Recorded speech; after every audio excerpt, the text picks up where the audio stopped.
ഞാൻ ഇന്ന് ഇവിടെ ഒന്നും ഇരിക്കേണ്ട ആളല്ല, എന്തൊക്കെയോ വിചാരിച്ച് ഒന്നും ഇല്ലാണ്ടായി പോയൊരു ദിവസമാണ് കേട്ടോ ഇന്ന്. ഇൻഡിപെൻഡൻസ് ഡേ ആയതുകൊണ്ട് തന്നെ മക്കൾക്ക് രണ്ടുപേർക്കും സ്കൂളിൽ പ്രോഗ്രാമുകളൊക്കെ ഉണ്ട്. പാറുവിന് ഇതാ ഡാൻസ് ഒക്കെ ഉണ്ട്. അപ്പോൾ അതിനുള്ള ഡ്രസ്സുകളൊക്കെ സെറ്റ് ചെയ്ത് വെച്ച് രാവിലെ തന്നെ വീട്ടിൽ നിന്ന് ഇറങ്ങാൻ കേട്ടോ, നേരത്തെ സ്കൂളിൽ എത്താൻ പറഞ്ഞിട്ടുണ്ടെന്ന് പറഞ്ഞിട്ട്.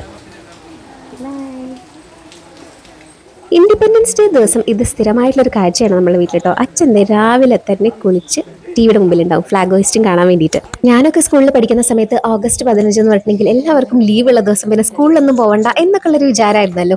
പക്ഷേ ഇപ്പം അങ്ങനെയൊന്നല്ല, അത് കമ്പൽസറി ആയിട്ട് സ്കൂളിൽ പോകേണ്ട ഒരു ദിവസം തന്നെയാണ്. അപ്പോൾ പ്രദൂൻ്റെ സ്കൂളിലും പ്രോഗ്രാമുകളൊക്കെ ഉണ്ടെന്ന്. അപ്പോൾ പ്രദൂത അതിന് വേണ്ടിയിട്ട്, അപ്പോൾ പ്രദൂനും ഇന്ന് നേരത്തെ പോകണം. അപ്പം അതിന് വേണ്ടി റെഡി ആവുന്നു, ബ്രേക്ക്ഫാസ്റ്റ് കഴിക്കുന്നു, ഒപ്പം തന്നെ റെഡി ആയിക്കൊണ്ടിരിക്കുന്നു. അങ്ങനെ ഇന്ന് ആകെ കൂടെ ഒരു ജഗപുക ദിവസമാണ് കേട്ടോ. കൂടാത്തതിന് നല്ല മഴയാണ്. ഞാൻ എന്താ ആദ്യം പറഞ്ഞെന്നറിയോ, ഒന്ന് വിചാരിച്ചൊന്നും നടന്നില്ല എന്ന് പറഞ്ഞത്.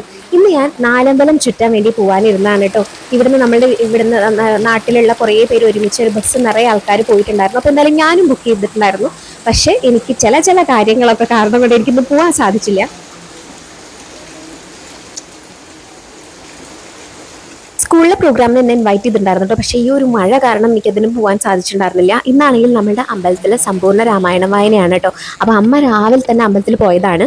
അങ്ങനെ ഞാൻ ഇതേ അച്ഛന് ബ്രേക്ക്ഫാസ്റ്റ് ഒക്കെ ഉണ്ടാക്കി. അപ്പോഴേക്കും അമ്മ അമ്പലത്തിൽ നിന്ന് വന്നിട്ടുണ്ടായിരുന്നു. അമ്മമ്മേനെ തിരിച്ച് അമ്പലത്തേക്ക് കൊണ്ടുപോകാൻ വേണ്ടിയിട്ടായിരുന്നു കേട്ടോ. പാറുവിനും പ്രദൂനും ഉച്ച വരെയാണ് പരിപാടികളൊക്കെ ഉള്ളൂ. അപ്പോൾ അത് കഴിഞ്ഞ് അവർ വീട്ടിലേക്ക് എത്തും. അപ്പോൾ എന്തായാലും ഞാൻ ലഞ്ച് പ്രിപ്പറേഷനിലാണ്. വെണ്ടയ്ക്ക മെഴുക്കുവരട്ടി രണ്ടുപേർക്കും നല്ല ഇഷ്ടമാണ് കേട്ടോ. അപ്പോൾ അതാണ് അങ്ങനെ ഒട്ടിപ്പിടിക്കാത്ത രീതിയിൽ ഇതുപോലെ ഉണ്ടാക്കിയിട്ട് നല്ല ടേസ്റ്റാണ്. അങ്ങനത്തെ കുറച്ച് സമയം എനിക്കായിട്ട് ഇങ്ങനെ കിട്ടിയതാണ് കേട്ടോ. അപ്പോഴേക്കും 12 മണി ആവാറായി.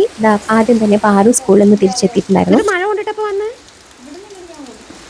പിന്നെ എന്തേ സ്കൂളിലത്തെ വിശേഷങ്ങൾ ഓരോന്നായിട്ട് ഇങ്ങനെ പറഞ്ഞു തുടങ്ങി. ഇന്നത്തെ വിശേഷങ്ങളെല്ലാം അങ്ങനെ പറഞ്ഞു തീർന്നു. അപ്പോഴേക്കും എന്തേ പ്രദു എത്തിയിട്ടുണ്ട്. പിന്നെ പ്രദുവിന്റെ വകയായി അടുത്ത വിശേഷങ്ങളൊക്കെ പറയല്ലേ. പിന്നെ ഇങ്ങനെ കുറേ സംസാരിച്ചുകൊണ്ടിരുന്നു. വിശക്കുന്നതെന്ന് പറഞ്ഞുകൊണ്ടാണ് കേട്ടോ സ്കൂളിൽ നിന്ന് വരുന്നത്. പക്ഷേ ഊണ് കഴിക്കാൻ പറഞ്ഞാൽ അതിനൊട്ട് താല്പര്യമില്ല. അപ്പോൾ അതേ വടയും ചമ്മന്തിയൊക്കെ ഉണ്ടായിരുന്നു, അതൊക്കെ കഴിച്ചുകൊണ്ടിരിക്കുകയാണ്. അപ്പോഴേക്കും എന്തേ പാറു ഒന്ന് സ്കൂളിൽ ചെയ്തിട്ടുള്ള ഡാൻസിന്റെ വീഡിയോ എത്തിയിട്ടുണ്ടായിരുന്നു കേട്ടോ. അപ്പോൾ അതിങ്ങനെ കണ്ടുകൊണ്ടിരിക്കുകയായിരുന്നു. നല്ല ഭംഗിയുള്ള ഡാൻസാണ്, നല്ല രസമായിട്ട് ചെയ്തിട്ടുണ്ട് മക്കള്.